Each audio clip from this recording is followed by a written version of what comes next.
Peringatan Sri Mulyani, RI bisa tekor Rp544 triliun di 2024 gara-gara ini.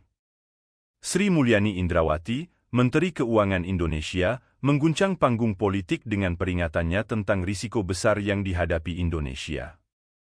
Berbicara pada sebuah acara di Jakarta, dia menyatakan bahwa negara ini mungkin menghadapi kerugian hingga Rp544 triliun pada tahun 2024. Inilah yang bisa menjadi kenyataan mengerikan bagi perekonomian Indonesia. Berikut adalah poin-poin penting yang perlu dipahami dari peringatan Sri Mulyani.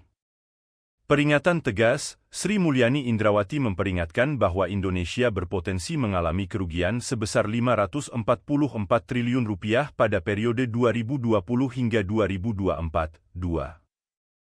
Risiko ekonomi. Pernyataan Menteri Keuangan ini menyoroti risiko ekonomi yang dihadapi Indonesia dalam beberapa tahun terakhir.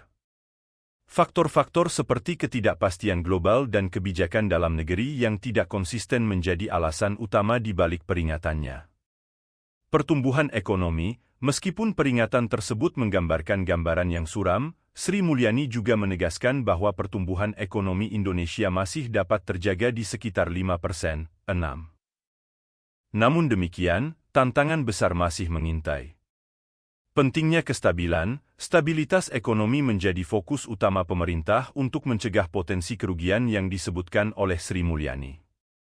Kebijakan fiskal yang bijaksana dan langkah-langkah strategis lainnya menjadi kunci untuk mengatasi risiko ini.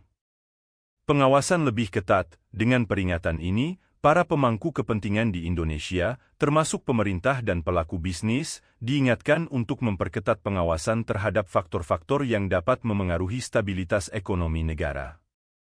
Implikasi global, risiko yang dihadapi oleh Indonesia juga memiliki implikasi global yang signifikan. Dalam era ketidakpastian ekonomi global, kerentanan Indonesia dapat mempengaruhi pasar dan investasi internasional. Dengan peringatan yang tegas ini, Sri Mulyani Indrawati menekankan pentingnya tindakan yang cepat dan tepat dalam mengatasi tantangan ekonomi yang dihadapi Indonesia. Hanya dengan kerja keras dan kolaborasi antara sektor publik dan swasta, Indonesia dapat mengatasi risiko yang mengancam stabilitas ekonominya.